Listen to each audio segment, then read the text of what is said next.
who are going to be higher off in the draft obviously are playing very well. They're successful teams in the past season, so they're not going to need quarterbacks. Well, Chris Mortensen has reported that Cleveland has been working hard to move up. What have you guys heard on your side? Something the same. But really, you know, I've just been trying to calm my family down. I think they're probably a little more affected, you know, by all this than I am. What did you imagine this whole situation was going to be like? I don't know. I mean, I think I never anticipated really falling past 9. I think from my time working with Coach Cameron and working with Terry Shea out in Arizona, I figured that'd be a good fit, at least from my standpoint. But again, you know, that's the whole point of this draft is it's not my pick, it's the team's, and they're going to pick based on what they need. At this point, what would you say is best case scenario?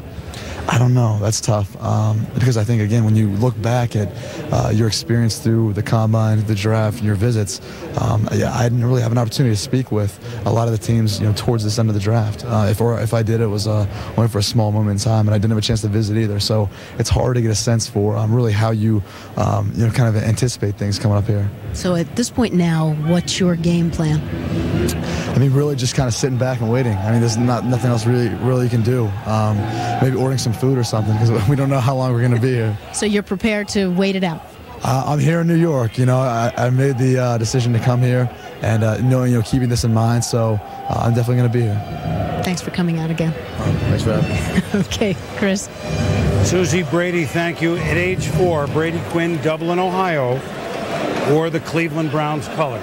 You know, there's no game today, right? There's no football going on, but you're learning a lot about a kid right now. Watching a kid under pressure, and look how he handled that. Look how he answered the questions. Look how he's dealing with. You want to learn about how a kid's going to handle pressure on the field? Watch him in that interview. Trying to calm his family down. I'm telling you, that is very, very mature. It's everything that we talked about. In fact, one of the assistant coaches I talked to who interviewed him said, in 12 years I've been interviewing for the draft, the #1 interview by dynamic, by control, by leadership, every element. You talk about a quarterback, it's the #1 interview, you said, in all 12 years. That says something about this. So when you talk about some of the flaws that he has maybe physically, these things are the way truth in football in the NFL is that can you handle all of it? The intangibles, we talk about them all the time. It's not just a strong arm. It's not just your legs. It's all these other intangibles that make success in the NFL. If you have that all handled, risk factors go way down if you have a kid like this. I had a general manager who said, look, I rank him right behind Peyton Manning and Phillip Rivers in terms of intangibles. He was struggling, the general manager was, with some of the physical part, but the intangibles, off the chart. Would you like to have a guy like that as a teammate? You always want, whether he's my teammate or not, speaking for him, you always want a quarterback that has poise and not rattle. You look at the Michigan State game, in that rain or whatever was going on there, he handled that team with poise. He came back. The UCLA game, he did the same thing. Now, it didn't work out against my Trojans, but that's okay, too. He's going to learn, and that's what he's showing right now. In many ways, this might be the best thing that ever could happen to him. We now learn a lot about him. He's going to get very big kudos for how he's handling this, and he'll end up with a team, maybe the Chicago or some other team that's like ready to go to the Super Bowl with Brady Quinn. I mean, forget about this little window of time. It's all positive, right? My mind for Brady Quinn. If Aaron Rodgers would not have slipped a few years ago to Green Bay, then we would have been looking at Brady Quinn as the heir apparent to Brett Favre. We'll see where Brady Quinn goes. Quickly to Michael Smith back in Bristol. Michael. Where did that come from? Well, as far as the Green Bay Packers go, I mean, you got to keep this in mind about general manager Ted Thompson. He is a best available player on the board type of general manager, and that's who he's taking. Now, if Adam Carricker from Nebraska or Jamal Anderson were on the board right now, they'd go there. But another guy they've got rated highly is Robert Meacham. The guys in New York are on the right track. An outside receiver for Brett Favre, some help in that offense is a need for the Packers. But I think it's going to be Meacham over Bo. That's the discussion going on in the draft room, I think. But I think at the end they're going to go with Robert Meacham, who has a run after the catch ability. Bo's a solid player, but I think they're going to go with Meacham over him. We'll see if it is receiver Michael Mel. Let's go to your board now, because now, like the corners, and of course we still have one left, now after the very first receiver, Calvin Johnson, there's certain value here. You look at next group of receivers, Dwayne Bowe at LSU, the favorite target for Jamarcus Russell, good size, not great speed, but certainly fast enough. Robert Meacham had a dynamic year for Tennessee. Eric Ames stepped up at quarterback. Robert Meacham's stats went through the roof. Dwayne Jarrett, we said he could drop into the late first, early second round. Sidney Rice is a forgotten standout. People don't talk about him. This kid can play. Had he gone back to South Carolina, we'd have been looking at him as a top guy next year. He figures to be an early second. And Steve Smith, a guy that people say was possession receiver, then he runs a real good 40, 4.44, and all of a sudden he's in the second round mix. So I think you got some guys here that are about to come off the board. Most notably, Meacham and Bo are the two best wide receivers at this point. A receiver named Rice. Imagine it could be good. That's amazing. Green Bay Packers, the pick is in. Pack took their time. We're right in the middle of the first round here in New York. And after Green Bay comes Jacksonville and Cincinnati. And the teams are right at the 8-8 mark. We're right at that point in the draft here at Radio City. The Packers pick Commissioner Roger Goodell.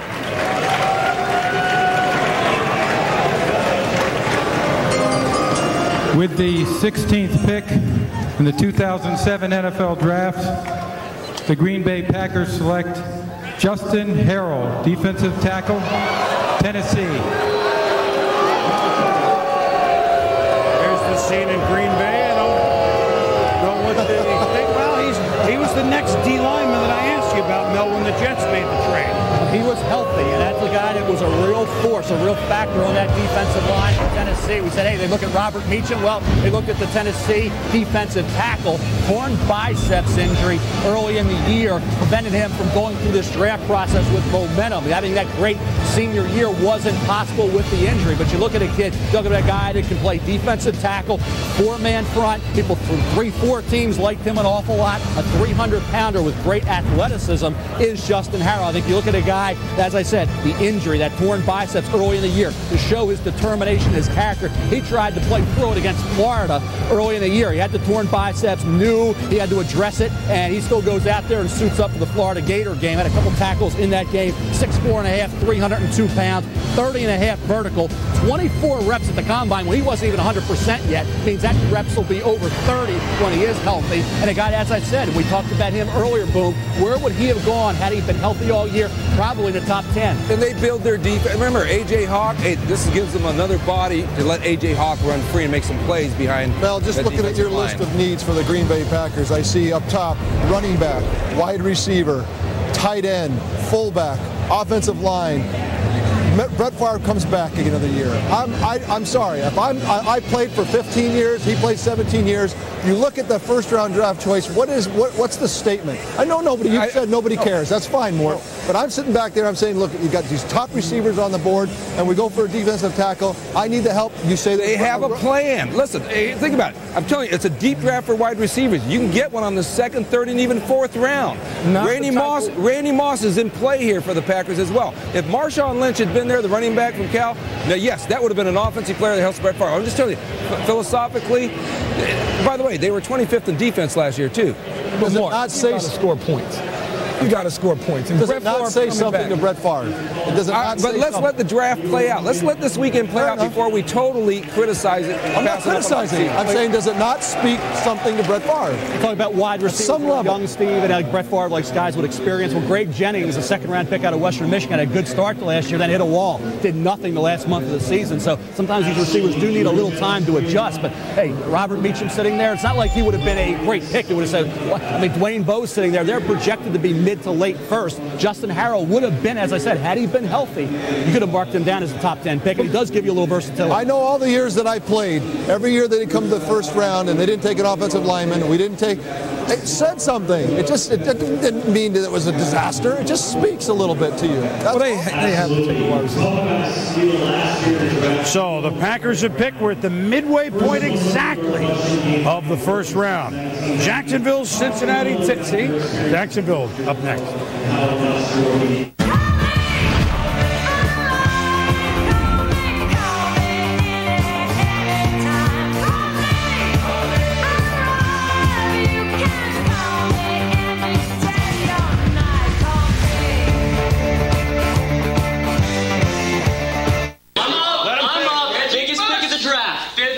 Sixth round. TJ Houshmandzadeh. Yes. Lock it up.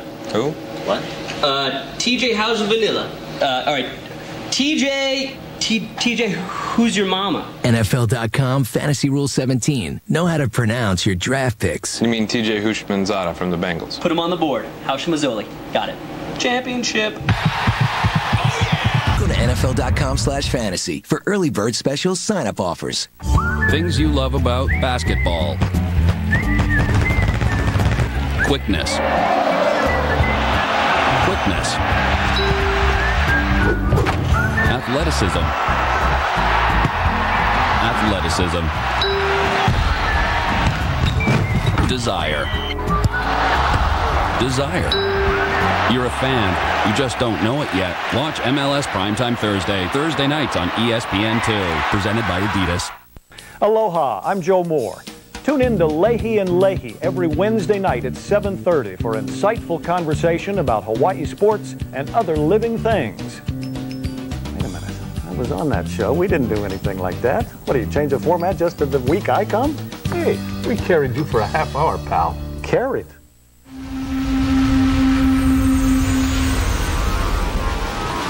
OC16, 100% original, 100% local.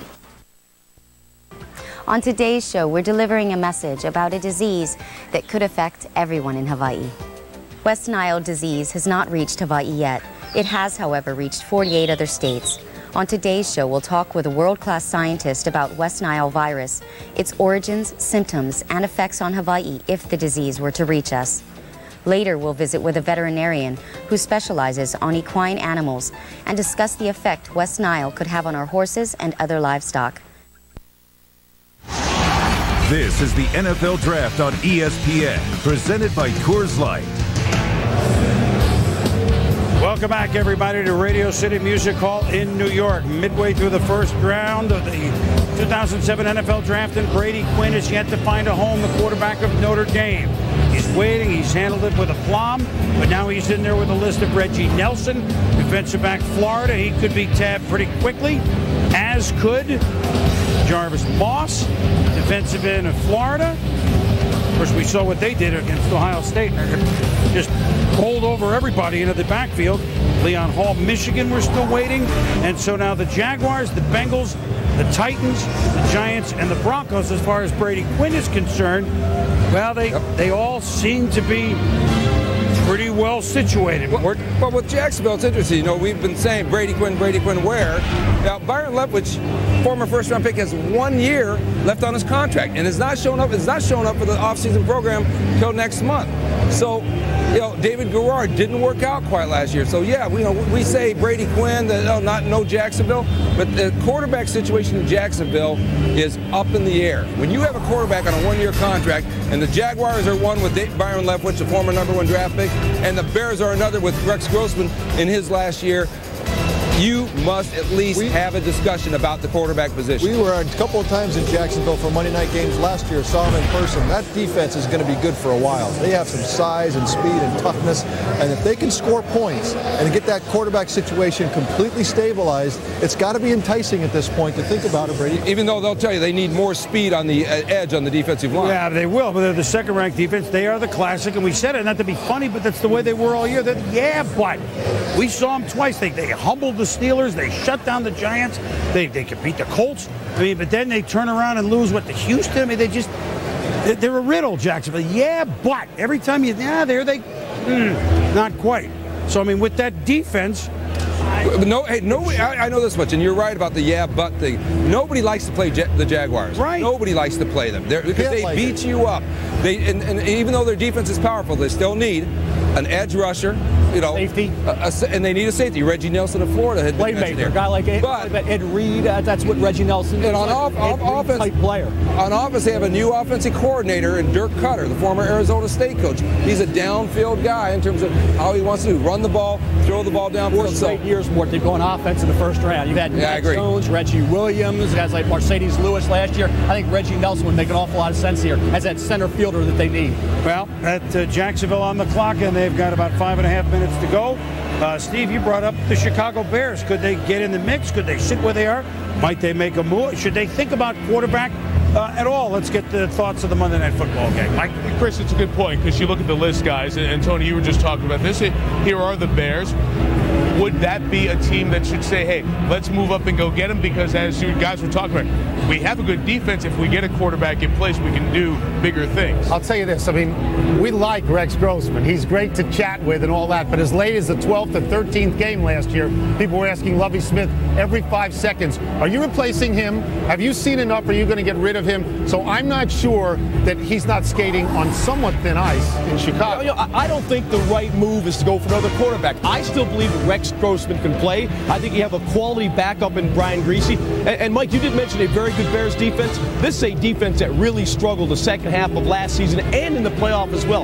I think they have other needs that are much more important than the quarterback position. But do you think that the Chicago Bears are totally confident in Rex Grossman for the next 5 years? Do you?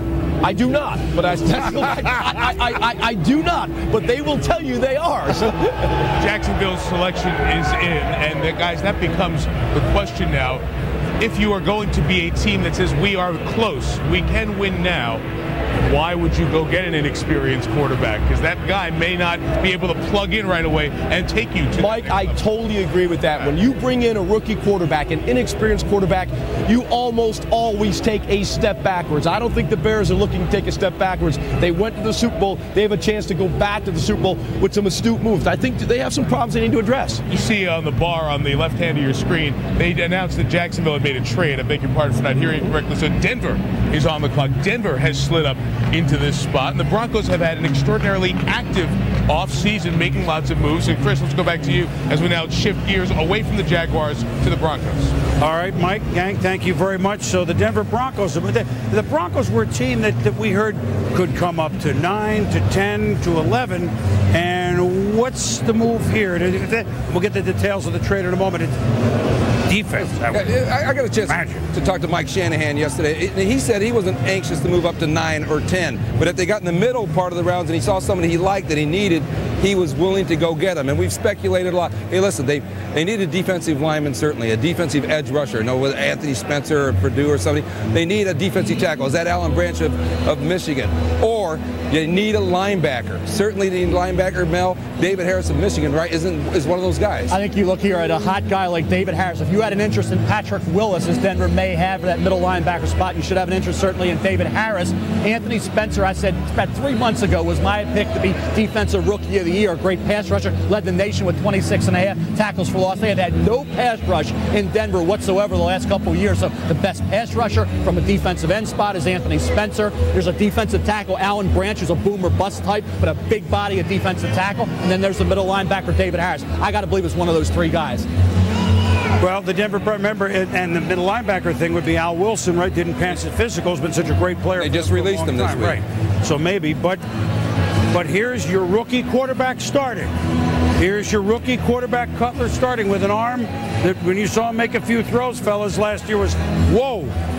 Do they need some weapons? Rod Smith can't play forever. I'm just throwing everything out there. You got Javon Walker. And why move? I know.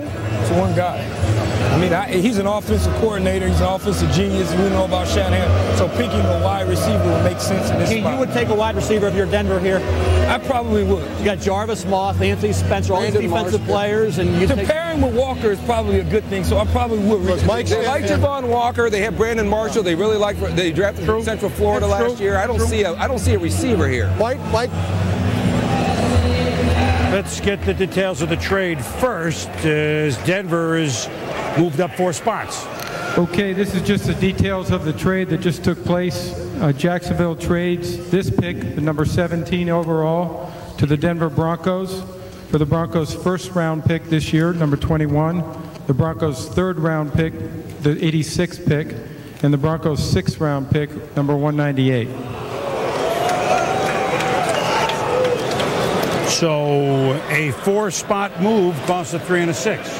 Well, Mike Shanahan always, when he was an offensive coordinator with us in San Francisco when we won the Super Bowl, he would often comment that truly it's not just offense. The unsung heroes of the 49ers' glory years were their defenses. And so I think he understands, too, that this is not just about scoring 50 points a game. Although Mike's the best at scoring 50 points a game, it's also about defense. And he cannot stand not putting pressure on the quarterback. We saw Leon Hall on the board.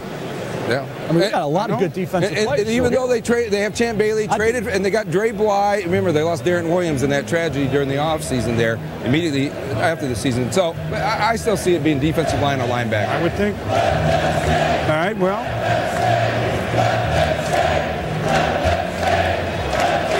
Here's the Broncos pick. With the 17th pick in the 2007 draft, the Denver Broncos select Jarvis Moss, defensive end, Florida. Speed. We're talking about speed. Their ability. Did you watch that national championship game? Oh my God! The whole team was in the backfield. They were in the backfield, and they made Troy Smith maybe a third or fourth round at one game, and that was a lot of Jarvis Moss. You look at a guy 6'6.5", tall, rangy defensive end. Actually, had him going to Denver a month ago. Took him off of Denver recently because it looked like Moss's stock dropped just a bit. Anthony Spencer was on the board. They go for Jarvis Moss. Athletic kid. You talk about speed off the edge. He has that. He's got to get stronger in the weight room to be able to be a guy that holds up against the run effectively at the pro level. Talked about that earlier, where you're going to be one-dimensional or you're going to be a guy that can do your job against the run. Right now, that would be a problem with Jarvis Moss. But as a pass rusher with that wingspan and that quickness and that explosion, he can give them what they have been lacking for 2 years. Somebody can get after the quarterback. They have a new defensive coordinator in Jim Bates. Don't forget, when Jim Bates was in Miami, he had a guy named Jason Taylor who was tall, lean pass rusher. Maybe Jarvis Moss can give Jim Bates that. Mike Shanahan wants the ball back. When he gets to give it up, he's going to score points. But what he can't stand are those long drives, not putting pressure on the quarterback, and he can't get the ball back. Here's a kid that can help you get the ball back quicker. And Mike knows if he gets another opportunity with the ball, he's going to score some points. Here's the trade recap. They swapped 4 spots in the draft.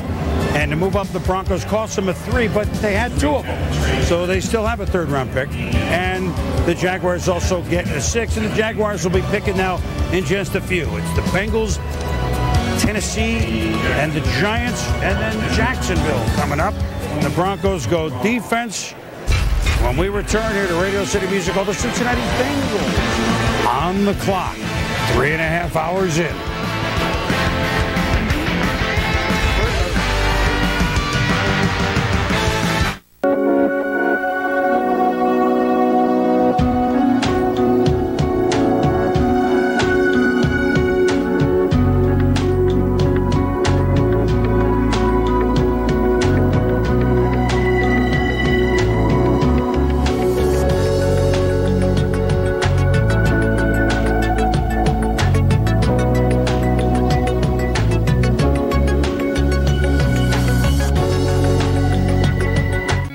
My allergy medicine put me in a fog. So I only ride Claritin Clear. Claritin relieves my worst allergy symptoms for a full 24 hours. And it's proven to make me alert and focused, not drowsy. So I stay razor sharp. Live Claritin Clear. Some real estate companies leave home sellers in the dark. They can't tell you if people are looking at your home online. We can with Online Seller Advantage from Prudential Real Estate. Tracks and reports online interest in your home every day. Changing, yeah, everything's changing. But I'm through with all this changing. I like the way I'm living, and I got my reasons why. And I'm not gonna go changing. No, I'm not. Coors, the banquet beer. You know those stories you hear? A high school kid takes a job at McDonald's. They work hard, take advantage of opportunities. And years later, that kid who was working at one McDonald's now leaves thousands. You believe those stories? I did.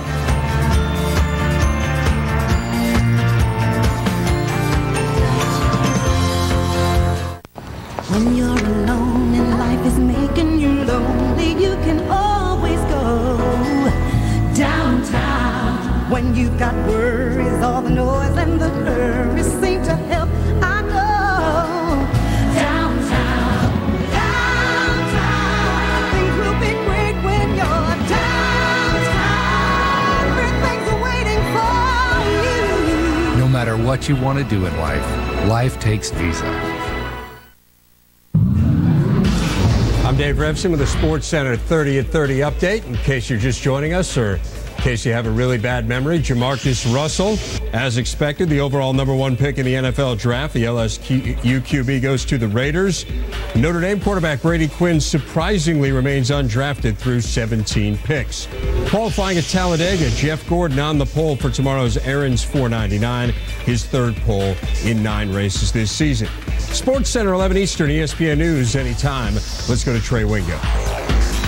Dave, thanks. Back on the NFL Live set with Mark May, Sean Salisbury, and Michael Smith. Jarvis Moss goes to Denver, defensive end out of Florida. A couple of things to look at with him. First of all, athletically, what he brings to the table. And he is one of these guys, along with Marshawn Lynch, that had a character flag on their resume before they were drafted. First of all, as a player, what do you like about Jarvis? What I like is his height. He's 6'6", 250 pounds, can really turn the corner, has that burst, can get upfield at the quarterback. Highly productive at Florida. And with I was just sitting here thinking, as I'm watching you, Moss also in a tough division with the San Diego Chargers. I mean, you want to get after and be able to stop the run and get after Phillip Rivers in that division. I'll tell you this about character. As long as that flag Trey's talking about is sitting there and not waving, if it helps the team win, they're going to draft the guy. It's that simple, and that's why you do it. And the flag on Jarvis Moss isn't too significant. It was a suspension for the Western Carolina game for violating an unspecified team rule. That could be a number of things, or it could be something as benign as missing a team meeting or missing a practice here, Michael. I think most franchises, generally speaking, do enough homework on these guys, especially the talented guys that they just can't take their eyes off. They do enough homework to the point where, is he talented enough for me to feel comfortable with his issues? You take a guy like Marshawn Lynch, for example.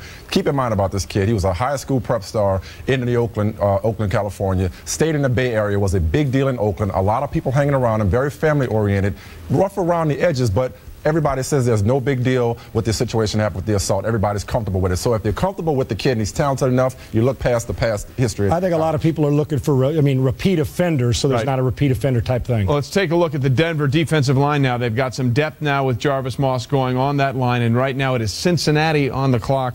If there's ever a team that needs to draft on character after some recent memories in the season they've been through, it would absolutely be the Cincinnati Bengals. We will see what happens. Jarvis Moss is in Denver. Cincinnati looks like they're getting ready. Let's go back to Boomer. Thank you very much. 9 arrests in the Cincinnati Bengals since the end of the 2005 season. 6 of those 9 are guys drafted in the last 2 years. Of course, the most heralded one, Chris Henry, now suspended for 8 games. But the Cincinnati Bengals, oh, by the way, back on the field with many of these disruptions, were 30th in the NFL in defense, even though we know there's an offense that could really light it up. So the Bengals, who fell back to 8-8 after being a playoff team the year before, there's no team, and maybe the next team, Tennessee, a little bit too, no team that all this has affected as much perhaps as the way they look at the draft, the Cincinnati Bengals. They made their pick. We'll discuss it after we find out from the commissioner who the Bengals are going with in 2007. Now they're going over the card, I guess, in another minute or so, but the Bengals, and something we talked about, but we understand a lot of you weren't with us at the very beginning of the show, or actually the show before the show, is that teams are culpable. Back to that in a moment. With the 18th pick in the 2007 NFL Draft, the Cincinnati Bengals select Leon Hall, cornerback, Michigan. They can't believe that Leon Hall was sitting there at a need for them at 18, Mel, a corner. One of the best value picks in the first round so far, definitely Leon Hall. You could have argued he could have been the 10th pick overall to Houston. Nobody would have had a problem with that choice. I think you look at Leon Hall and Darrelle Revis, very similar. Revis gained momentum late. Hall, after struggling against Ted Ginn and Dwayne Jarrett late in the year, people I think were a little maybe concerned about that after looking at some film evaluation. But you look at a kid, 5'11 and a quarter, 193 pounds, led the Big Ten with 18 pass breakups. You see him ability off the edge in a cornerback blitz situation, get after a quarterback there and make the play in the backfield. I think when you look at a kid here, dynamic in terms of his overall performance on a week-to-week basis. I know he struggled late in the year, but this kid has great anticipation, great awareness, made a lot of big plays at Michigan, has good hands for the interception, has great leaping ability, had a 37-inch vertical jump, gives you a little bit in the return game, but I think a guy that was a true playmaker. I compare him to Ty Law. Ty Law did not go in the top 10. Ty Law went 23rd overall in the 1995 NFL draft. That turn. We look at Ty Law as a heck of a player. They had some issues about him. He didn't have the phenomenal recovery speed, and Paul ran a 4.39. He'd say, boy, he doesn't play as fast as he timed. Just look at how Ginn beat him and how Jarrett beat him. Bottom line is his overall body of work in Michigan was outstanding. He also is a great tackler and a heck of a run support corner. And the irony here is that Leon Hall is a really good, high-character guy, and it's the Bengals, and yet they get a bargain, because what the Bengals have done is that they've always said, as these bad character guys have fallen in the draft in past years, they say, oh, it's a bargain, we got to turn his name in. Marvin Lewis, the head coach of the Bengals, reiterated to me this week, and here's a quote that he had: there's been a tendency to buy a bargain. I don't think we are in position to do that anymore. We're spending too much time trying to change habits instead of coaching good guys. And that's something Marvin echoed to me, and he said, look, we cannot afford to flip over one of those cards that we've eliminated. In other words, we can't always say it's a second or third round, say, oh my goodness, it's a bargain, we got to turn him in. No more for the Cincinnati Bengals, at least for a couple of years, that's for sure. Well, you know what, real quickly, Keyshawn, Leon Hall, some people, the scouts, described him as a guy that doesn't like receivers. Be careful. Okay. Just unnoticed, that's all. And if you're going to be compared to Ty Law, that means it's probably pretty good. We'll talk more about the Bengals and Tennessee when we come back. I'm Brady Quinn. I'm Alan Branch. I'm Paul Posluszny. I'm Jamarcus Russell. We need a speed. I think we need a face. Let's call him up and give him an offer. You're watching the NFL draft? And you're watching the NFL draft on ESPN. On ESPN. We're on the clock. Coach Ditka, did you really say you'd trade all your draft picks for a case of frost-brewed Coors Light? I mean, I didn't say it in those general terms, but I said it like that. Okay, well then what about the teams that didn't trade for Coors Light? You know, they're behind everybody else right now, and they have to catch up. Coach, are you sure you're not confusing the NFL draft with draft beer? I'm going to keep them loose, my trainer. Who? Frost-brewed Coors Light, official beer sponsor of the NFL. Coach, I thought he couldn't see. Is this cool? He doesn't seem as comfortable there for some reason. Bye, hon. Find us a good one. Bye.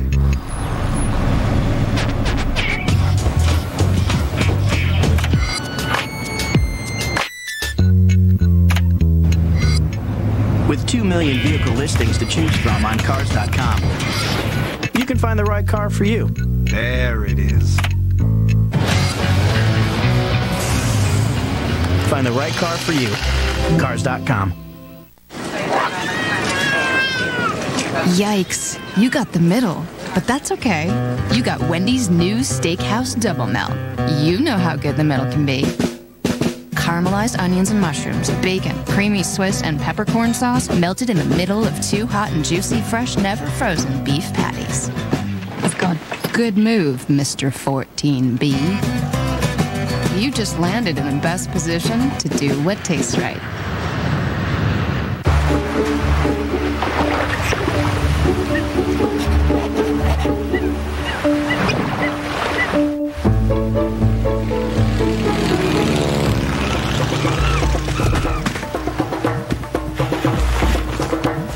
Greg, this should get your business going. Thank you, Bob. Perfect. With dedicated account managers who understand what you need when you need it, we're there. CDW. So now this DirecTV Superfan thing is going to show all these NFL games in beautiful high definition. Well, let's all run out and get bikini waxes so that we look nice for our close-ups. Sign up for NFL Sunday Ticket today and get Superfan for free. Last week, Alfonso Gomez helped Team USA take the lead. Now, can Jerson Ravello carry the momentum against the UK's Paul Buchanan? The Contender Challenge, UK versus USA, continues Tuesday at 9 on ESPN.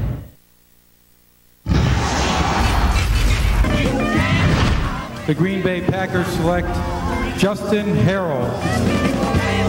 Whoa, Nelly. But if you try sometimes, it's just my fire. It's just my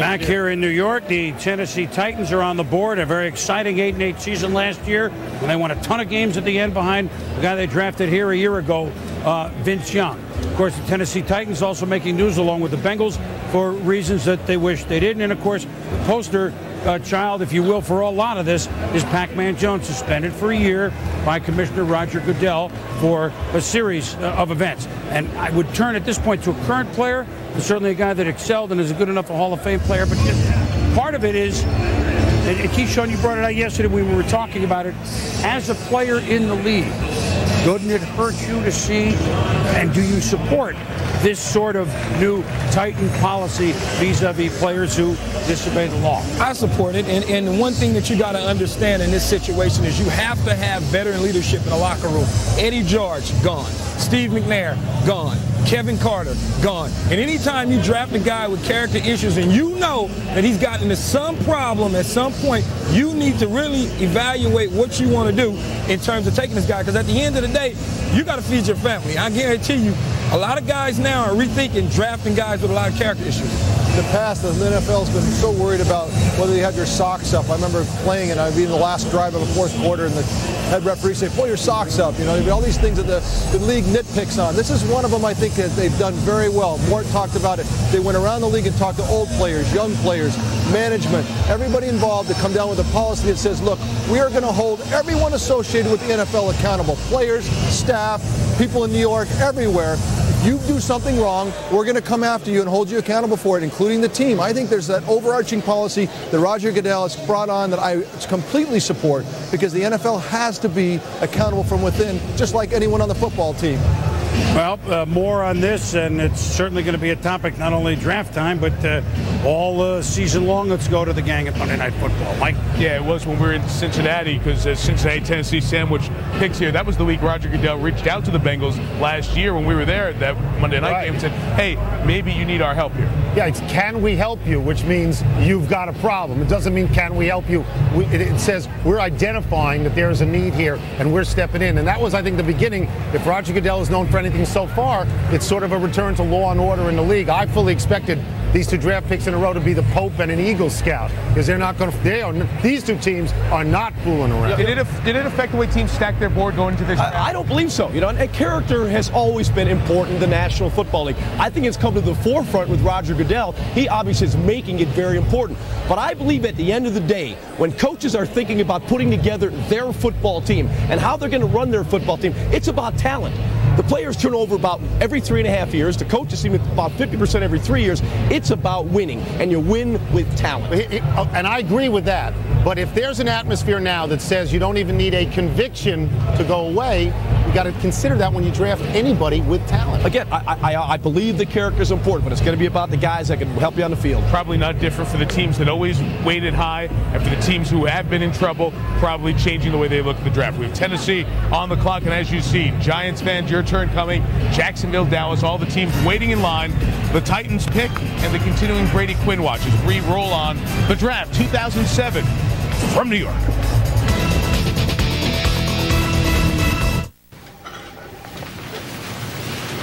Jorge. Yeah. What's going on with your hat, man? What's wrong with my hat, man? I mean, it doesn't look like a ball player's hat. I mean, it looks all brand new, you know? Just come out of the box. I'm a catcher, man. I never had to wear that thing. You gotta bring this thing in. Hey, Wally. Wally. Hey, it's not what you think. You all right? It's like having the first pick in the draft. It's a lot of pressure. Get the granola. It's like picking a great defensive player like Brian Urlacher. It's smart, it's sensible. You'll never regret that.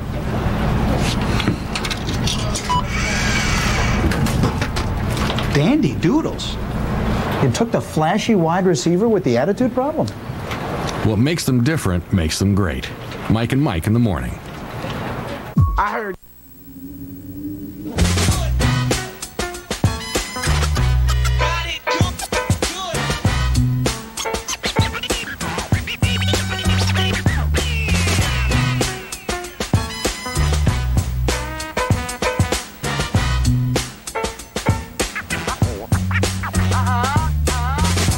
Share your individuality with people just like you. Time Warner Cable, the power of you. Every drop is important, hence the available 7-speed automatic transmission. See a larger gear ratio spread and intuitive gear selection, enhanced performance and fuel efficiency. Translation, 25 exhilarating highway miles per gallon. At Mercedes-Benz, it's all about the little things. See your local authorized Mercedes-Benz dealer for a special lease offer through Mercedes-Benz Financial.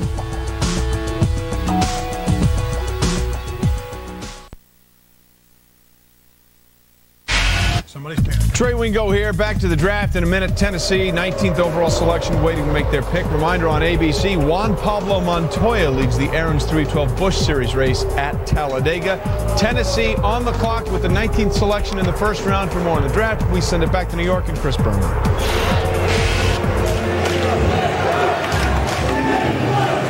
All right, we are back here in New York. The Tennessee Titans have made their selection, the 19th overall in the first round. A team that came on like hotcakes the second half of the season to finish 8-8.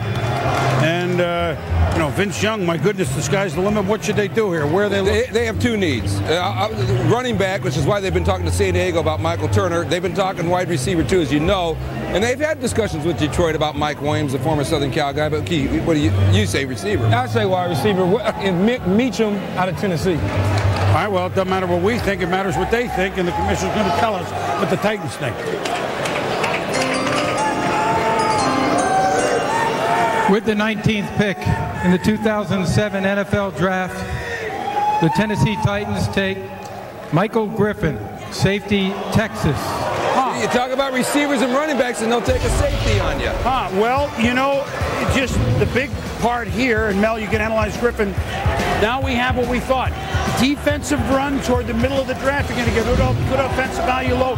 7 in a row defensive players now with Griffin. You look at Michael Griffin early in his career. I thought he reminded me a lot of the great Ronnie Lott when he was with the 49ers, certainly a Hall of Famer. You look at Michael Griffin late in his career, you'd say, well, he leveled off just a bit. He had so many of those vicious hits, those Ronnie Lott type hits early on. You watch him here. Destructive kid, 5'11", and they have 205, makes his presence felt. When he arrives on the scene, he hits you and he hurts you. And you know Michael Griffin's on the field. The kid's tough and key when you watch him as a receiver and you know Michael Griffin's on that field. It's got to affect your concentration. We both got to remember Jeff Fisher was a safety, so he wants to build on defense. When they went to the Super Bowl, they had a great defensive scheme with Bishop and those guys. So they blocked a lot of punts during his career. It's a school record in that area, so he will help you on special teams. My question is, and they're going to have to address wide receiver at some point. Vince Young lost Drew Bennett and Bobby Wade. He's got to have somebody to throw to. Ted Ginn, I think, would have been the pick, but Miami reached for him with the 9th overall. One thing in mind, 32nd, dead last ranked in defense. That's right, and that does address that. As far as the offensive needs,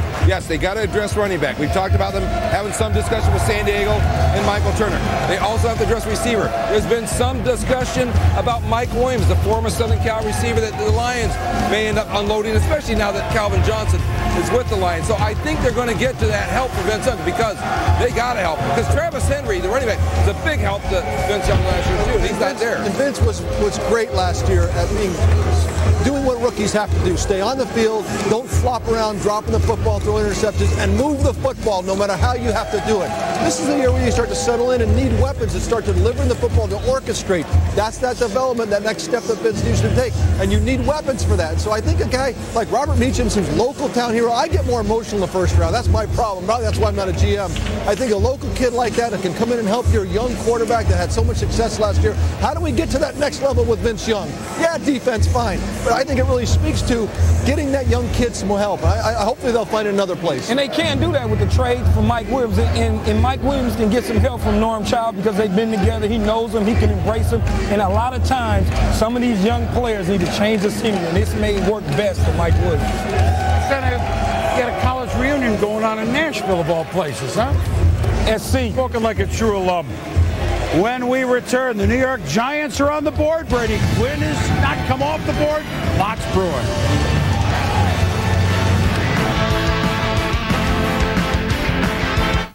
The NBA playoffs continue with a doubleheader tonight on ESPN.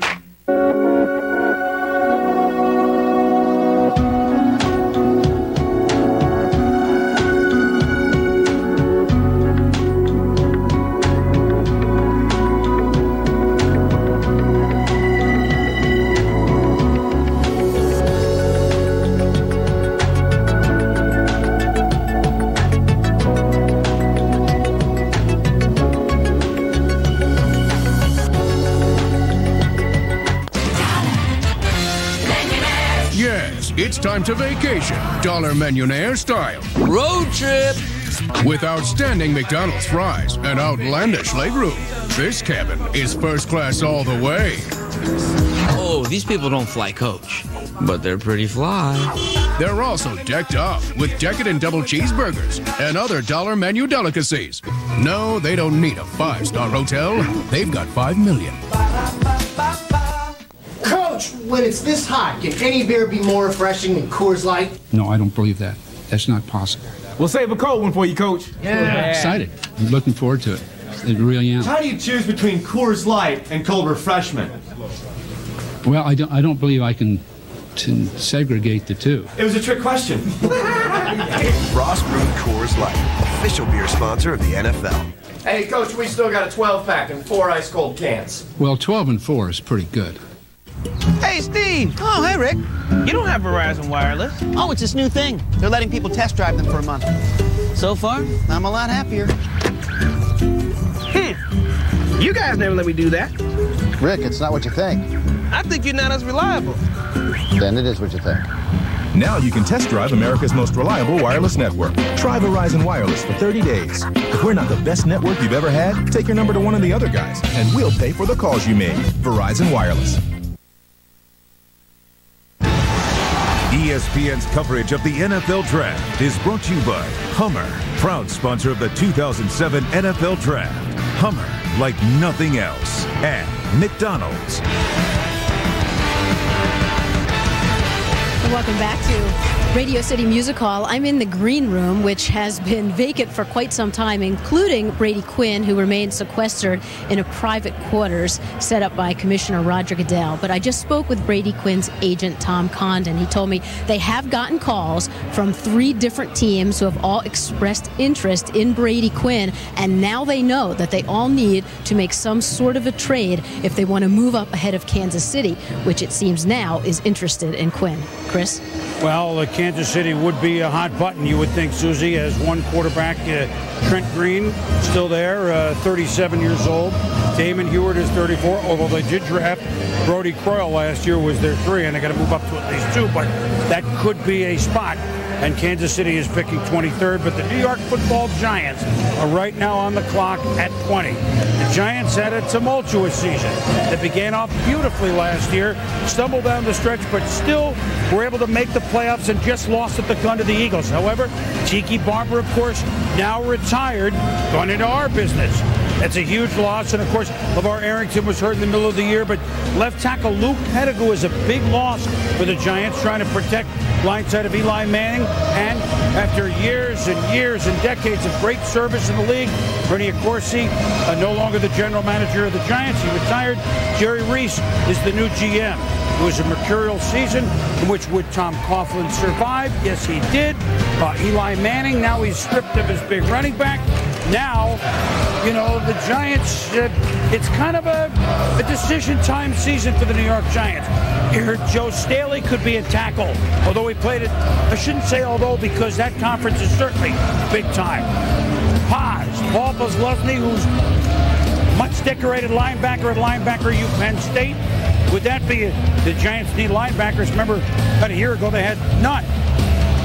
He could be, and then there could be Hugo is another tackle they could pick. And Mel, here's what they had. Pierce did a good job.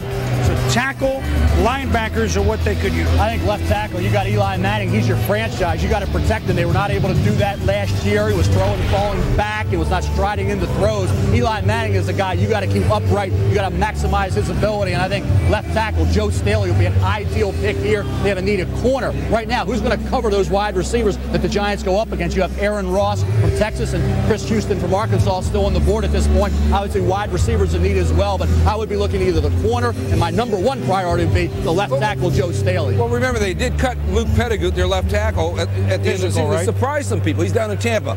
They were just tired of him being hurt too much, and I know Coughlin's big concern was, okay, if we're going to say goodbye to Pettigrew, who's going to replace him? Because remember, Eli Manning and the Giants were 6-2 at the midway point last year when Pettigrew was playing. Good left tackle, and Amani Toomer was playing good wide receiver. Those guys went down, and the whole thing fell apart for not just the Giants, but obviously for Eli Manning as well. Giant fans are ready. They see the pick is coming in. He even left the house like that this morning, by the way, that fellow. Now the Giants. Did they get their left tackle? Or did they get their linebacker? Or is it something else? Big year for Eli. Big year for Eli Manning, Steve. Talk about it in a minute. Get him some help. I know where.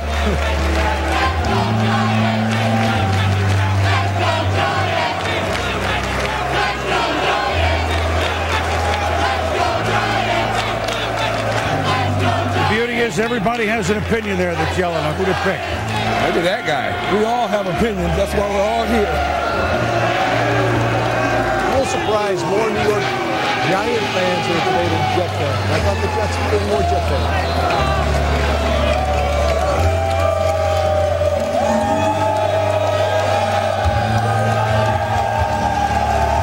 We might as well give it up. Here's the pick for the G-Men.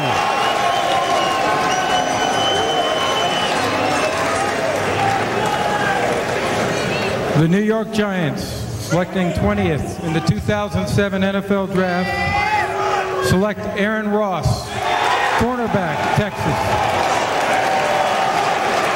Yeah, we gave a lot of needs. Rome wasn't built or rebuilt in a day. It was a great pick for them because they're going up against Terrell Owens and those guys down in Dallas. That whole conference and that whole division. We've got a lot of wide receivers in the NFC that can play. This guy can obviously play football, else he wouldn't be selected here. Well, they go away from the left tackle, so Eli Manning better look out for those defensive linemen getting after him again unless they address it at some point. But the second option for me would have been Aaron Ross, a physical, tough, aggressive corner, 6'1", 195 pounds. I thought recovery speed would be an issue with him. Then he ran a 4.44 at the combine. I think when you look at his size, his productivity, his ball skills were excellent at Texas. And I think a guy that caused some impact plays. You talk about jarring balls loose from receivers. He did that in the Nebraska game for a key hit that preserved that victory over the Cornhuskers, and time and again he made his presence felt. Does have some punt return skills that will add to a little bit of that versatility that you want from a first-round draft choice, but he's going to make his mark at corner for a team that has a big problem on paper at that spot. All these veterans are on the downside of their career. Corey Webster hasn't materialized. They needed a corner, and they needed a left tackle. They opted for the corner. It's not a big problem just on paper. It was a big problem on the field last year. There were more wide receivers running wide open against that defense. And I know some people said it might have been some scheme problems, communication problems, but that was a major area of weakness for the Giants last year. Here are some of the guys that they brought in just the last couple of years to try to help. Wilson's a good player. Webster they drafted a couple of years ago. McQuarters, the one-time Niner. Demps, Sam Madison, the veteran. Michael Stone. So they've drafted Aaron Ross. Ross, you showed, could make returns. He's from a very football-famous town in Tyler, Texas. I mean, the Earl of Tyler. Once you hear a football player from Tyler, Texas, you immediately bump him up a few spots. And the one little knock on him a little bit, is he quite fast enough? His girlfriend is an Olympic gold medalist sprinter, Sonia Richards. Well, that'll maybe they get her on the field then. That'll pay off. I'm just giving you the news. Just give it. It's a long draft. I know. Okay? From a quarterback's perspective, whenever I watch the draft and they pick defense, if they picked a corner in the first round, I'm like, okay, that's a difference maker. That's fine. Otherwise, give me a tackle, give me a receiver, give me something that can help me. And I'm sure Eli Manning's probably saying the same thing. I'm struggling a little bit. I'm going to make a statement this year. How do I get help? Corner does help, even though you don't get it on offense. There was a lot of speculation about Tom Coughlin and his job at the end of last year. The thing that ownership met with Tom about was, listen, how are we going to get Eli Manning going? How are we going to fix the offense and defense? So they have changed out both coordinators on both sides of the ball. They've got to get Eli help. Otherwise, clearly, we're going to be talking about this again. We'll be talking about Coughlin's job status next year. Yep. But Jerry Reese, the general manager, trying to put a stamp on this draft. Let's see how they do this. Only one pick. It's only one pick. Right. Watershed year for Tom and for Eli in a lot of ways. To up, we're going to go up north. Let's sit Trey Wingo and the gang up at NFL Live. Trey.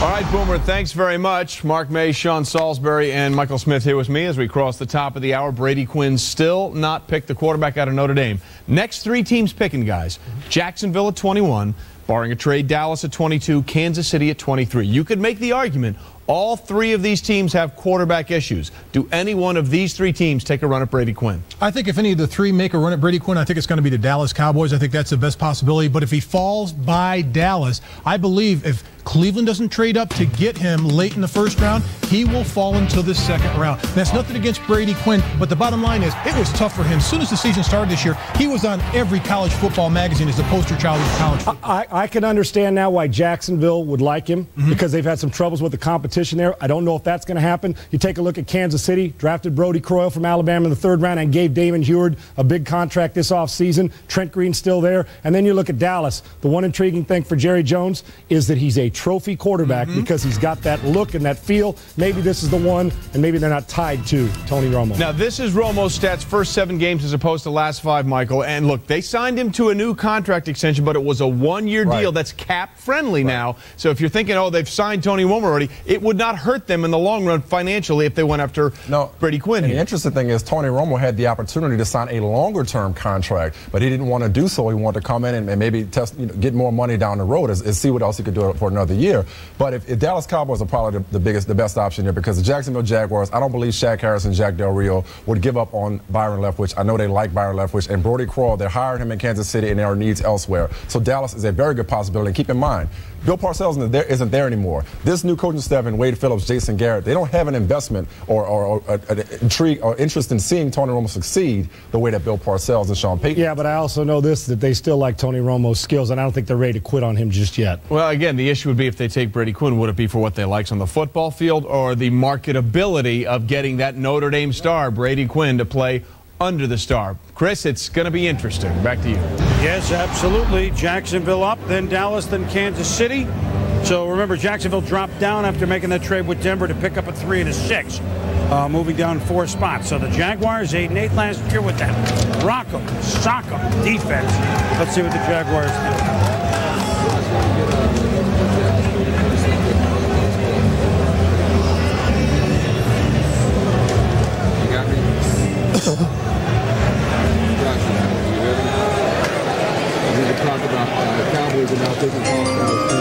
With the 21st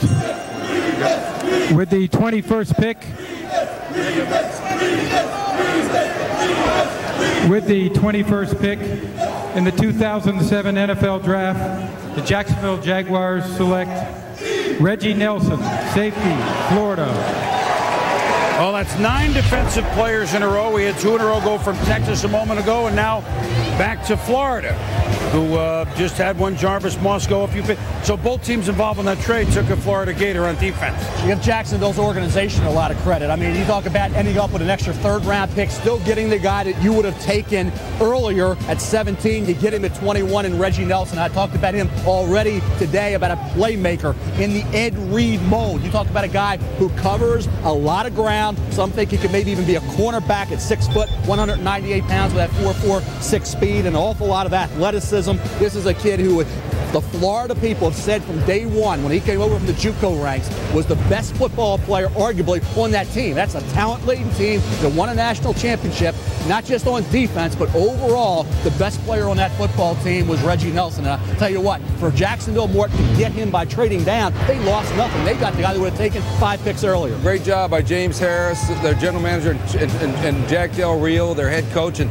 Reggie Nelson is a guy that Mike Smith, their defensive coordinator, had dinner with. And I've heard, I know people that love LaRon Landry who said Reggie Nelson might be even more of a playmaker in terms of being able to cover the field and make a play on the ball. So here's their defense last year. Remember, Deion Grant went to the Seahawks, so there is a vacancy, if you will, there with Jacksonville. And again, we saw them up close. We're going to see them at home again, Nick, this year on a Monday against the Colts, which would be a classic spot. The only problem with this pick is it lowers the average weight and height of that team, which is the hugest team I've ever seen. The human beings on it, you got to go see Jacksonville Jaguars play if you get a chance. Right. Look at them up close.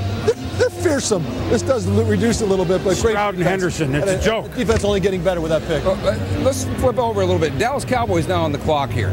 We've talked about, okay, they have Tony Romo, but when they look at Brady Quinn, what I am now hearing is that The Cowboys are fielding calls from those teams interested in Brady Quinn. We know the Cleveland Browns were calling around. Are the Bears calling around? The Cowboys, Jerry Jones, the general manager and the owner of this team, hey, he likes that old Jimmy Johnson stuff where you trade back and you keep up getting extra picks and what have you. So the Cowboys fielding calls here from some teams who might be interested to jump in front of Kansas City to try and grab Brady Quinn. It's one of those possibilities. In the Brady Quinn section here with the first 10 picks and it waved by. This is the next referendum on Brady Quinn. It's that Dallas, Kansas City, and that New England first pick that we think maybe someone could trade up into. If that passes, that's another sign that something's big is happening with Brady Quinn. Well, the Dallas Cowboys, so they're on the clock. What's happened in the last year? Bill Parcells will be working with us. Wade Phillips is their new head coach. Tony Romo replaced Drew Bledsoe at quarterback at midseason. Drew is now retired. T.O. had an interesting season in Dallas. Keyshawn is 1 year removed from Dallas. We'll talk to him shortly. And so the Dallas Cowboys at 9-7 lost a heartbreaking game last year in the playoffs to Seattle, but they were certainly in that conference close. Ed Werder very close to the Dallas Cowboys. Although he is in Oakland, he's never far away from the star. Ed, what do we know here? Well, Boomer, you can never discount the possibility just because Jerry Jones has Tony Romo, a young Pro Bowl quarterback, that he wouldn't take Brady Quinn here. Remember, this is the same team that took Troy Aikman and Steve Walsh with first-round picks the same year back in 1989 when Jerry took over the team. So you can't discount the possibility. I did exchange text messages with Tony Romo earlier today as Brady Quinn was falling down the board, and he would be astonished if Jerry Jones went and signed Brady Quinn with this pick. I think what you're more likely to see is Jerry's looking for an impact player on offense, a wow player, he said. Two receivers fit that bill. Robert Meacham right here would be one of those guys, and then Dwayne Bowe from LSU. Jerry also told me that even if he does take a receiver with his first-round pick, he's already committed. He's made up his mind. He's paying Terrell Owens the $3 million bonus for his roster spot in June, so he will remain a Cowboy. That's the first time that he has said that without any kind of equivocation. Boomer, I think the other possibility here is a trade down and try and pick up Brandon Merriweather, a safety later, or the pass rusher Anthony Spencer from Purdue. All right, Ed, thank you very much. So the Cowboys, about 8.5 minutes to go on their pick. Keyshawn, you know that team very, very well. How do you look at them going into this season? What could they use? I think they can use another wide receiver. They can use a safety. They can use a corner. You know, and Brady Quinn sitting there, although they had invested some money into Tony Romo. Remember, that was a Bill Parcells system he was running. This is totally different now. Tony Romo's not used to what's going to come in. He has to learn some new things. So they may not be sold on him, but Dwayne Jarrett is sitting there. Bo's sitting there. Meacham is sitting there at the wide receiver position. You got two guys that are a little bit older, and you don't know that both of them will be around. Plus, Patrick Creighton will be an unrestricted free agent next year. Plus, here's the guys you mentioned, plus Dwayne Jarrett, who was from your alma mater, USC. Rice, you talked about before. I want to get back to Romo and you in a minute, Keyshawn, but Mel. So on this board here you go as exact value for Bo and Meacham. Oh, exactly. I think you're looking at late first rounders, all these guys, and a couple will slide into the early second. We thought Jarrett could, thought Rice could, thought Smith could. So Bo and Meacham look like they should go in the first round. But I think when you look at Meacham right now, with the kind of year he had, Eric Ainge throwing the football, this is about the time where Robert Meacham and Dwayne Bowe both become very attractive. Keyshawn, you're with the Cowboys when, of course, it wasn't Romo starting, so I don't know how many reps you got with him. But yet, you know him some, and this is, of course, T.O. and Terry Glenn. They're two guys that know their way around the track, and this is their careers. Back to Tony Romo. Does he have what it takes to be, well, we certainly saw it a half a year, perhaps. Does he have what it takes? What they did with Todd Haley and that staff and Bill Parcells and them did, they put him in great positions to make plays. They put him on rollouts, sprint options, things of that nature. And he made some throws that you would be very scary about and saying you shouldn't have made those throws. And those guys made plays for him that you wouldn't like in your quarterback to do in giving him tough situations. Even though Parcells is gone now, they're going to maintain a lot of that system. In other words, Tony Sperano was the guy who did the play calling last year. He's their line coach. He and Jason Garrett, who's the offensive coordinator now, they'll share this. Now, I've heard they don't want to change much for Tony Romo because they are actually negotiating a contract extension for him. So they seem to be latched on to Romo. I'm not sure they anticipated Brady Quinn being here. But I was going to call him Coach Jones. You know Jerry Jones likes those quarterbacks. Coach Jones, you got it right. he likes those quarterbacks. Coach Jones, you got it right. From what I know, the big question, of course, we debated on our shows ad nauseum after the play with the fumbled snap and the winning field goal. could he overcome that? I think the Romo we know, of course. He had the presence of mind to pick it up and almost made a first down, which a lot of guys would have hummed it. So I know in Dallas, well, how can he come back from it? I wouldn't be worried about that at all. However, the Cowboys pick another QB, then we call it competition. We'll be back to see what the Dallas Cowboys do here in the first round. I'm Jamarcus Russell. Jamarcus Russell, touchdown LSU. I'm Brady Quinn. He's going in. Notre Dame has scored. I'm Alan Branch. Alan Branch came back. I'm Paul Posluszny. Posluszny's got him. I'm Troy Smith. Missed the throw. Caught, touchdown.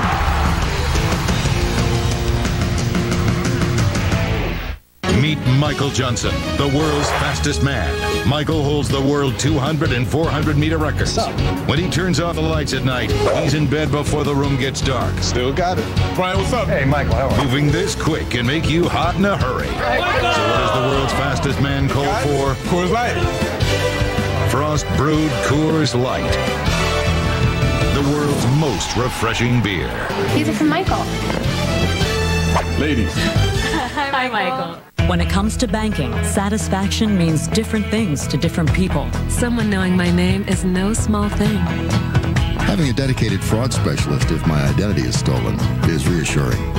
Not needing direct deposit with my free checking is truly free checking. Customers come first at Wachovia. That's why we've been rated #1 in customer satisfaction for the 6th straight year. Watch the toughest finish on the PGA Tour, the Wachovia Championship. Hey, Rooks. I didn't get picked first in the draft. Didn't start my first 3 games. Didn't sit still. Didn't want to play another position. And definitely didn't want to lose my first NFL game back home in Houston. But I did do one thing no one expected. I did get Rookie of the Year. Welcome to Madden NFL 08. Product not yet rated. EA Sports is in the game. Love this 7-layer dip. You can't jump with dip. No, it's a 7-layer crunch wrap. 7-layer dip wrapped up. See? It's good to go. It's good to go. It's good to go. Uh-oh. Taco Bell's new 7-layer crunch wrap. Hearty beans and warm nacho cheese sauce layered with cool sour cream and guacamole. Wrapped up and good to go. To get the great taste of 7-layer dip, think outside the bun. The new F-Series Super Duty features an all-new 6.4-liter Power Stroke diesel with dual turbos.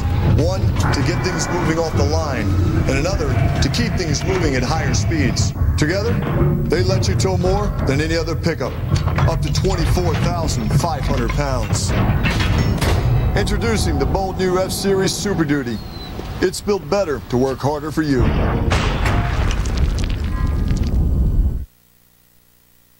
ABC Sunday, the NBA playoffs continue at 12:30. First, the defending champion Miami Heat look to avoid being eliminated at home, trailing 3 games tonight against the Bulls. Then at 3:30, Kobe Bryant's Lakers look to even the series against Steve Nash and the Phoenix Suns. All on ABC, home of the NBA Finals. Welcome back to the 2007 NFL Draft, presented by Coors Light. There you have the best available players still on the board. Boom. You look at Brady Quinn still there waiting. Does somebody like Cleveland dip back into the first round by giving up a #1 pick in next year's draft? Greg Olsen, could he be there possibly for the Bears? We thought he might go to Carolina. That didn't happen. The Bears at the end of the first round could certainly use him. Ben Grubbs and Joe Stiley, both those kids will look great in a Baltimore Ravens uniform. And David Harris, wouldn't he look good for the New England Patriots, looking to get younger at that inside linebacker spot? Now that's what's coming up. The Dallas Cowboys have about little less than 2 minutes to go. You think they're burning trade lines? Or? There's no question that they're burning trade. Jerry Jones, he's going to burn it. I mean, he does like trading back a lot. We keep thinking he always wants to move up and make a splash. But no, we know there are teams, including the Browns. We could suspect the Bears. I'm not sure on that one. No, I don't. Detroit. No, I don't think Detroit would be thinking about coming up there. I think Detroit's content with some other quarterbacks in this draft. But certainly, they're fielding these phone calls. They're having these conversations. And if somebody is worried about Kansas City possibly taking Brady Quinn, which is picking right behind Dallas, then you would call the Cowboys and say, "Can we get there?" Does this mean for the other quarterbacks like Edwards and Beck maybe Stanton, but Edwards and Beck. Here's the trade, and it's Cleveland. So there you go. We'll let them announce the trade, but as Paul Harvey would say, now you have the rest of the story. Right? The Cleveland Browns are now on the clock. Yes. And we know what this is. And remember, we alluded to Phil Savage, the general manager of the Browns. Hold on. There's something else going on. Maybe they made the trade and the Browns made the pick right away, which means maybe we get to take that little 4-year-old picture out and show it again. But let's remember, we talked about this earlier. Phil Savage, general manager of the Browns, was in Baltimore when everybody thought they should have taken Kyle Bowler early. They passed on him, but when Bowler slipped to about this spot, by the way, right around this area, the Ravens traded next year's first-round pick to get back into the first round to take Kyle Bowler. Regardless of how that worked out, it was a strategy they used, and certainly one the Browns are exercising here, at least it appears. There he is. There it is. There's the picture. Thank you. My man Josh Hoffman. He listens. He gets right up there. Mike Feinberg. These guys are there, and now here comes the pick. Here's the trade. Here's the pick. And here's the news. Doctor, give me the news. With the 22nd pick in the NFL, 2000 NFL Draft, the Cleveland Browns select Brady Quinn, quarterback, Notre Dame.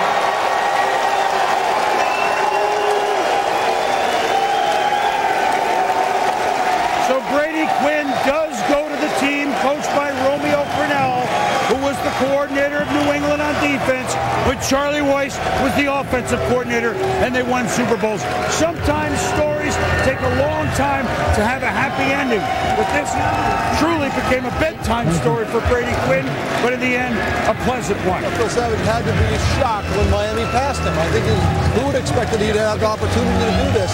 Give him credit for jumping up and getting into the first round and getting the quarterback that, in my mind, is a perception maker for the Cleveland Browns. Good job for everybody. And it is his hometown team, so, you know, as hurtful as this was for him, and trust me, it hurt. It hurt his family.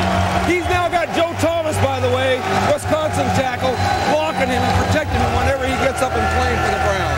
I'll move Kevin Schaefer over to right tackle, and all of a sudden that offensive line, Eric Steinbach adding in free agency, all of a sudden that offensive line looks a heck of a lot better. They get Joe Thomas, Brady Quinn, Phil Savage, finally some good luck going the Browns' way. They've had terrible luck on the injury front with Gary Baxter, a veteran player, with Charles Bentley, the draft choices, Winslow and Edwards. Now they get some good luck on draft day when Miami passes on Brady Quinn and allows them to slide all the way down to pick number 22. They get the pick from Dallas ahead of Kansas City.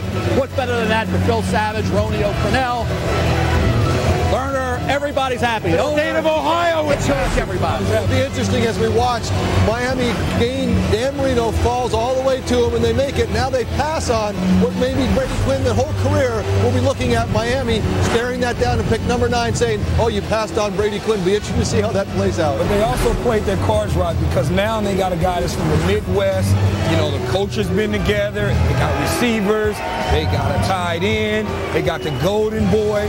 Everything just works wonderful for them. It worked good for Cincinnati back in 1984 when Boomer Esiason fell in their lap, and it works great for the Cleveland Browns today. I mean, you're thinking about a guy at pick number 3, and you get him at pick number 22, all because of one team, the Miami Dolphins. Pretty amazing. So a young man that wore the jersey at 4 years old now is going to wear it at 22 years old. It's a nice story. And how about the Browns, who clearly they really were considering, do we take Brady Quinn? Do we take Joe Thomas? Do we take Adrian Peterson? And they end up with 2 of those 3 guys. That's pretty good day's work so far. Well, we'll get the details of the trade. We don't have that one yet, but we know they got up and they got their man, and so now, and these are the 2 guys of what they've done. Joe Thomas and Brady Quinn, 2 guys play up in Big Ten. Obviously Notre Dame, not the Big Ten, but Big Ten country guys playing in the Big Ten.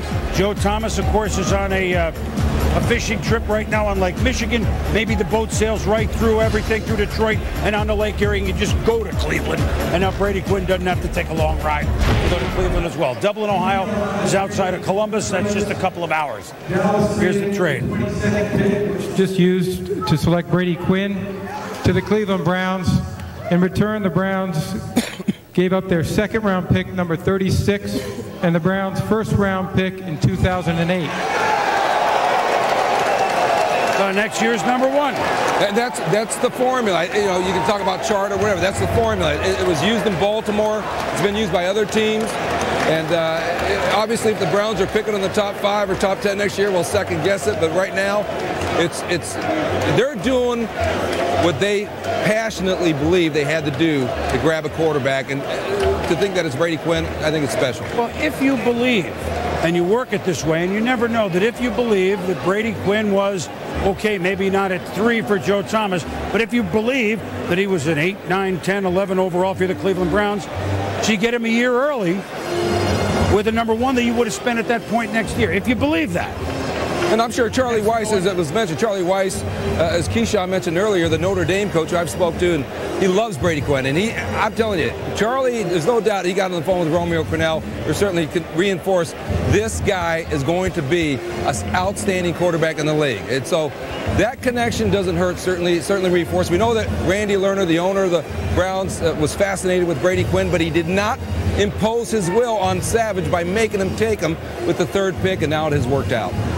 Well, we've gotten to know Brady Quinn a little bit, and so have all of you out there across America, worldwide. Gotten to know Brady Quinn and his poise under pressure and disappointment. Now with Susie Colbert in a little bit different setting. Suze?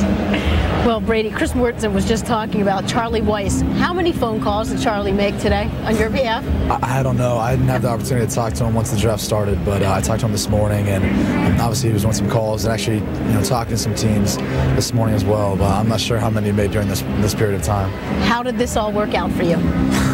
Not the way I had anticipated it, but I think it's a great situation. I'm almost speechless. I couldn't be any more happy, having the opportunity to go to Cleveland a little later than I thought, but it all worked out.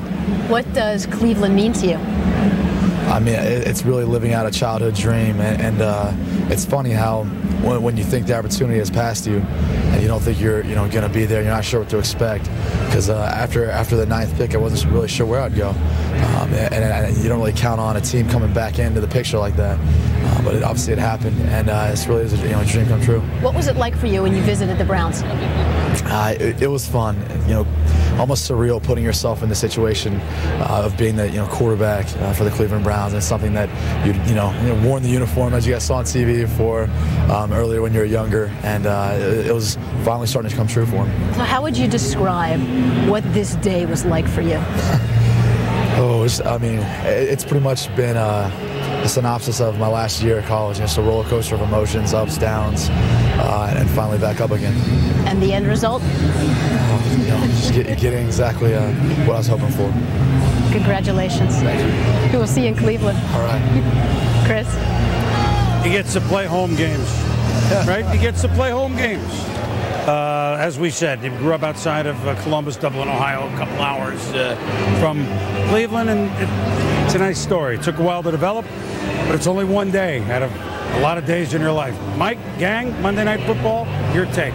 Couple of notes. Week 6, Cleveland, Miami. Week 3, Cleveland at Oakland. Will that be Jamarcus Russell against Brady Quinn? Probably not, but just throwing it out there. And by the way, the guys are talking about the Kyle Bowler selection. Interesting, that Baltimore team that year went 10-6, so that pick ended up being 23. Dallas got more than 23.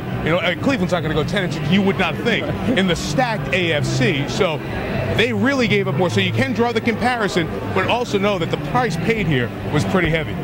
Your feelings as you watch him get picked?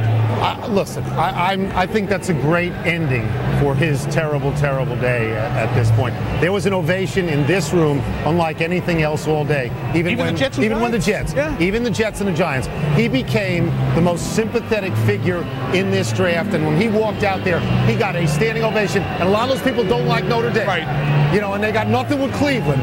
So on a real level, Brady Quinn won the day. Usually outside of South Bend, the Notre Dame quarterback is not the sympathetic figure. Right. No, you're right. Absolutely right. And I had to pull my notes out as this day was going on. Here's some of my notes on Brady Quinn. Handled adversity well, mental toughness. Boy, did that come to the forefront here today. He was really put to the test, and he did handle it very well. He can also play the quarterback position very well. He's been under the microscope at Notre Dame for 4 years. We all know he can throw the football very well. There's been a little bit of knock on his accuracy, and it is a little bit inconsistent. As I've studied Brady Quinn, he's not afraid to make the tough throw.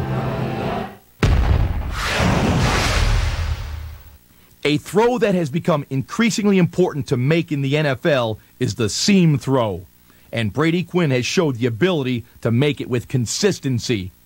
And in college football, it can be a more difficult throw because the hash marks are farther apart, tightening the windows to the short side. The end zone angle shows the breakdown. You see the tight end. He was matched on a linebacker.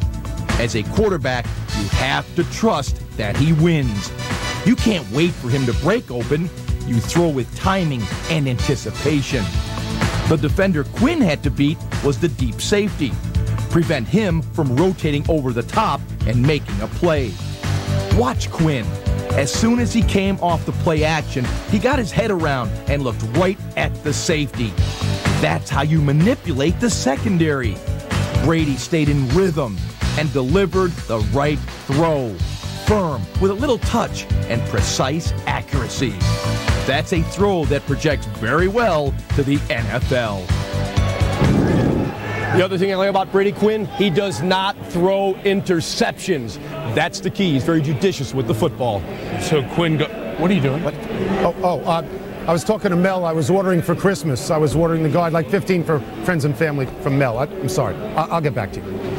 Are you leaving now, by the way? I am. It was like a show of solidarity. You're going to stay as long as Brady was here. Till Brady got drafted. Many of us were hoping day 2 for that reason alone. So, see ya.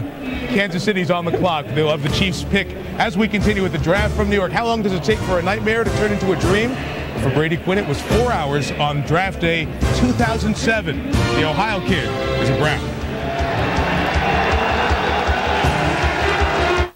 It was difficult to put a label on Jason Taylor. He was a basketball player and a football player. He was a linebacker and a defensive end. He was a good athlete, but a little bit skinny, and the scouts didn't know where he'd play. So in the 97 NFL draft, Taylor slipped to the 3rd round, number 73. Picked after ends like John Harris and Nathan Davis. Who? Taylor made those who passed him over regret it quickly. Getting a sack in his first game, making huge plays week after week, and racking up sacks and Pro Bowls in record-setting fashion. Now the Dolphins have the perfect label for Jason Taylor, 2006 Defensive Player of the Year. The draft matters. Go deep. The NFL draft presented by Coors Light continues tonight at 8 on ESPN2.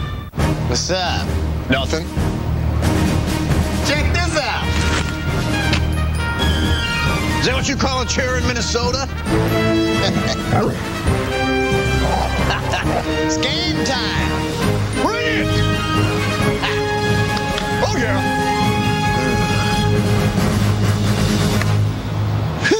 Go to NFLshop.com to get your new NFL Draft Day hat.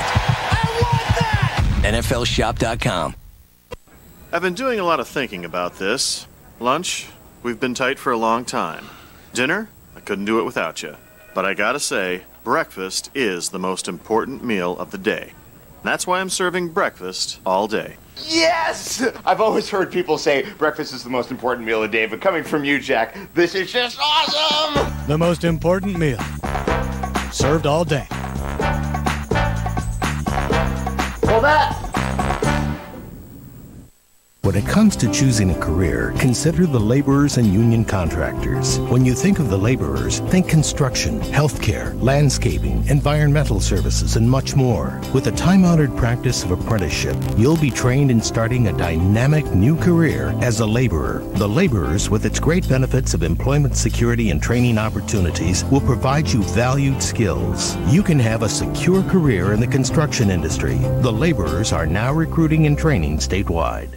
I'm Dave Rebson with the SportsCenter 30 at 30 update. As expected, LSU quarterback Jamarcus Russell, the first overall pick of the NFL draft. He goes to the Raiders. The big surprise of the first round, Notre Dame quarterback Brady Quinn, who dropped all the way to number 22 before the Browns traded up to get him. Other news, Joe Torre, the Yankees manager, his job could be in jeopardy if the Yanks get swept by the Red Sox this weekend. This according to reports in both the New York Post and the New York Times. Details, SportsCenter 11 Eastern, ESPN News, anytime.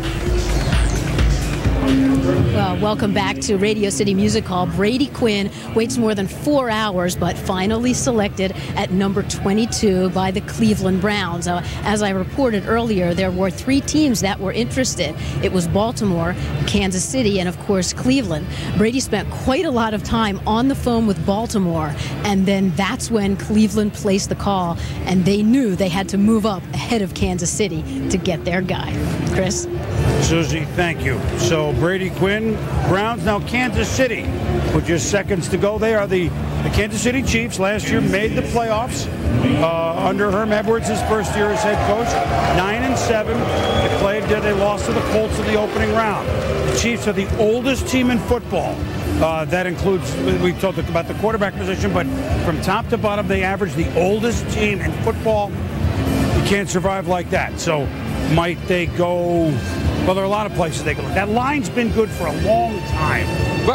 But it needs rebuilding. Sure does. Willie Rofe retired last year, their tackle, a Pro Bowl tackle, but maybe a Hall of Famer. Will Shields, a guard, perennial Pro Bowl. He's gone. So they've got to rebuild the offensive line. They need speed, certainly, on defense. Joe Staley. Joe Staley of Central Michigan certainly is somebody that they are discussing. Left tackle prospect, there's no question about that. So. I mean, this guy, they need help at right and left tackle, Kansas City does, and they may have a problem at center. I mean, they got a lot of issues on that offensive line at Kansas City, and Joe Staley, a left tackle with his feet and his athleticism, normally isn't on the board all the way down here at pick number 23.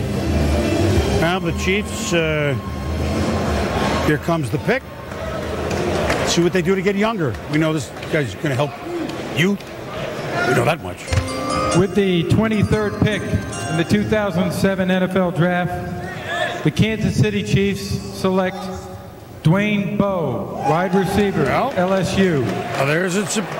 There's one of your values, Mel. So they go wide receiver. How will they have Eddie Kennison, and then what do they have? I mean, Well, Eddie Peterson was their leading receiver last year with 53 catches. I'm still surprised. Herm Edwards, his philosophy is, hey, we're going to run the football. We're going to run the football, but obviously this is a great pick for them. You got a wide receiver who's big, who's strong, who uses his hands. They're bringing in a new quarterback that can have a guy like this help him out. And Eddie Kennison isn't going into his 12th year, but he can be a complement of this guy as he learns how to play the position and teaches him the do's and the don'ts about playing in the National Football League. As long as the quarterback has time to get the ball to Dwayne Bowe and those receivers, that's a big question mark with the Kansas City Chiefs. You can't fill all your needs with one pick. I realize that, but I think when you look at Dwayne Bowe, big receiver with decent speed, and certainly had a huge year along with Jamarcus Russell. That was his primary target. You had Craig Davis on the other side. Davis could be anywhere between the second and third round pick. A lot of depth. They went 3 and 4 deep at wide receiver, but a big wide out who had a great end to a season. Had some drops early on, but finished up as a very productive, very consistent option. I just wonder big time about that offensive line of Kansas City. It looks, looking awful on paper, on the field this year. That's going to be a major issue that they're going to have to address in the picks to come. Well, Dwayne Bowe now becomes the third LSU player to be selected in the first round, and we still could have Davis go, the other wide receiver, possible in these last few picks of the first round. Russell began the day, quarterback going to Oakland. Ron Landry going to Washington. I'm still going to get used to that. A Landry in Washington. And then Dwayne Bowe, of course, is going to the Kansas City Chiefs. Let's see here. Reception leaders. Of course, Tony Gonzalez is a certainly different sort of player, but the last wideout to lead the Chiefs in receiving, and with Tony Gonzalez there, admittedly, it's going to be hard to do, was Andre Bad Moon Rising back in 1997. They just give Gonzalez a whole lot of money, and in a way, when defenses are actually doubling your tight end, maybe with all the money you got invested in Gonzalez, you better take some heat off him. There's a team now that's speaking to their quarterback, Damon Heward. We got you some help. Damon Heward, Trent Green's there. They're going to get Brody Crowell's going to start a lot of their preseason games. And, of course, if Trent Green goes to Miami, then Damon Heward will be that insurance policy. Got a wide receiver that'll block, who'll help the running game out. They got another compliment, like I said, for Eddie Kennison. So, and they, got rid of Hall. So there, that replacement is for that third slot. Well, and now we come to the only team with 2 first-round picks, and that would be the New England Patriots. We're picking now at 24. This is the pick that they got from the Seattle Seahawks for sending Deion Branch, the one-time MVP a couple of years ago in the Super Bowl, on to Seattle. Then they have their regular pick just 4 spots later. The New England Patriots, of course, last year at 12-4, won an amazing playoff game against San Diego, lost a heartbreaking playoff game to the Indianapolis Colts. They've been busier than anybody in the free agency.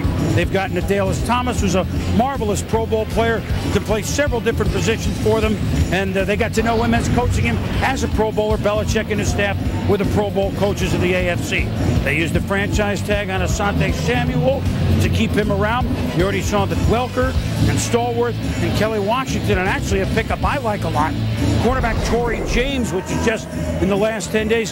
So the New England Patriots have made many a move already to help their football team, and now they have 2 number-1 picks. So here's a team that's not too far off from getting back to the Super Bowl. It was remarkable to watch Bill Belichick at the Pro Bowl, because you know he didn't want to be there. It meant you lost the AFC Championship game, but he went there and he just didn't call it in.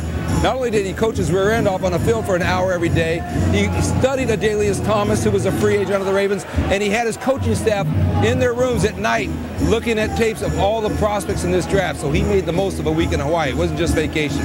Well, they certainly have a situation where some of their proudest players, maybe backers, like a Teddy Bruschi. How long does he go? Mike Vrabel's getting up there a little bit. They have a situation where they're hoping to get Rodney Harrison back, but is that a bit? They could look a few places, but they've already helped themselves greatly. Let's go up to Trey Wingo in the gang. All right, Boomer, thanks very much. The story of this day, what the Cleveland Browns have done, and Brady Quinn falling possibly from 1 all the way to 22. What to make of what Cleveland did?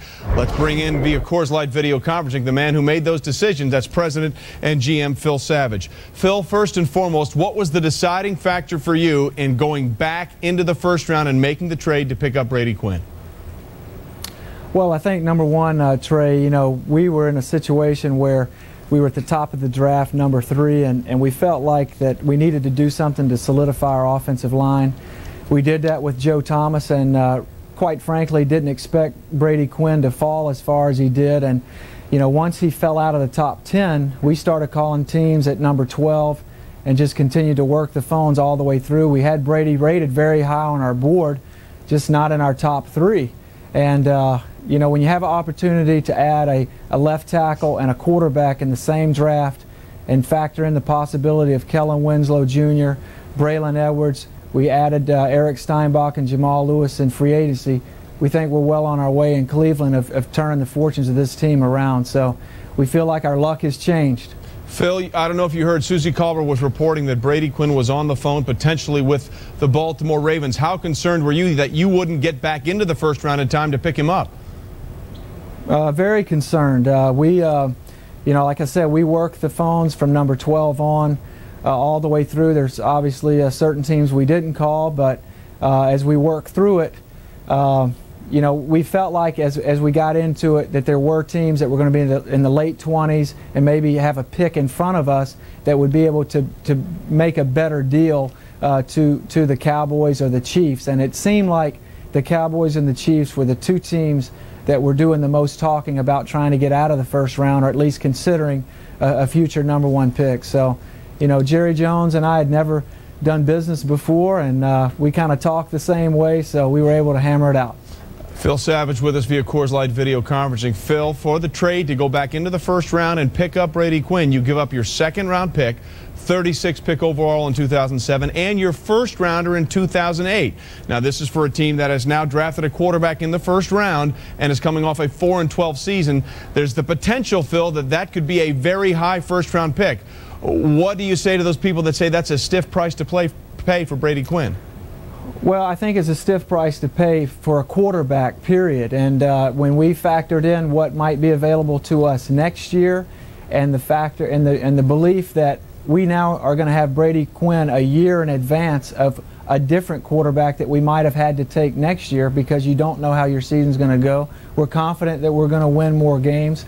I'm sure that was somewhat of an attraction to teams that we were talking to, because they probably, quite frankly, don't think we're going to win that many games. But we're confident that we're going to be better, and Brady was rated high enough on our board that we weren't really concerned about next year. And to be quite honest, for selfish reasons, I feel like that I personally have scouted enough. I can maybe take a year off now. Fair enough. Hey, listen, why do you think, Phil, Brady Quinn fell from potential number 1 all the way down to 22? What do you think were the big concerns about him?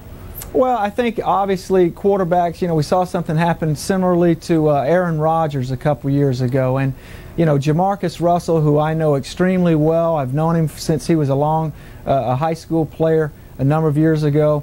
Jamarcus, I think, was clearly the franchise quarterback that people were looking at, and Brady was the second quarterback. And there's a lot of teams in this league that have drafted quarterbacks over the last couple years, and everybody's kind of getting their quarterback, and it was our turn, and it worked out that way. So we're very excited. Like I say, I feel like that this will probably be the day that defines the Browns' turnaround if it indeed happens. Well, if they're as good as the Browns think they are, it certainly could be, Phil. You get your left tackle and your quarterback. Phil, we appreciate the time, and we'll talk to you later on. Trey, I appreciate it. Thank you very much. Phil Savage, big day in Cleveland if both Joe Thomas and Brady Quinn pan out. The Patriots are on the clock, the first of their 2 first-round picks. First round of the draft continues on ESPN.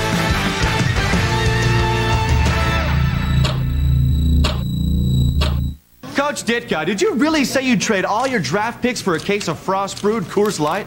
I mean, I didn't say it in those general terms, but I said it like that. Okay, well then what about the teams that didn't trade for Coors Light? You know, they're behind everybody else right now, and they have to catch up. Coach, are you sure you're not confusing the NFL draft with draft beer? I'm going to keep them lose my trainer. Who? Frost-brewed Coors Light, official beer sponsor of the NFL. Coach, my buddy couldn't see. Is this cool? He doesn't seem as comfortable there for some reason. Really like this hot fudge shake. The Oreo bits are good. Why aren't you drinking yours? I'm waiting for it to cool down. It's a hot fudge shake, but it's not hot. Once the hot fudge hits the shake part, it's all cold. See? Not as hot as you would think a shake might be. You never think that a shake is hot. Unless it's called a hot fudge shake. Even then, you pretty much figure out that it's not going to be hot. Well, you have to have somebody explain it to you. You do. Hot fudge shake made with Oreo cookies. New at Sonic. A favorite childhood cookie blended with hot fudge into a cool, creamy treat. Pay the Sonic way. Swipe your credit or My Sonic card from your car. Chris Johnson sees things before they happen. Life is supposed to be a surprise. That would be nice. Now, his mission You could prevent a major catastrophe. is our future. It happened. It just hasn't happened yet. Next, rated PG-13. I used to think it didn't matter what deodorant I chose. Dumb. This test shows that Old Spice is the right choice. Take the Old Spice challenge. I did.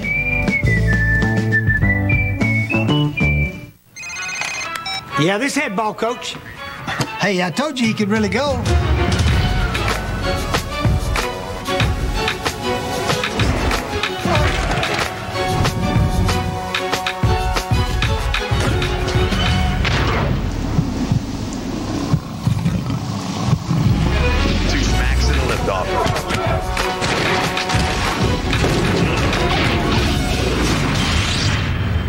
Click, clack.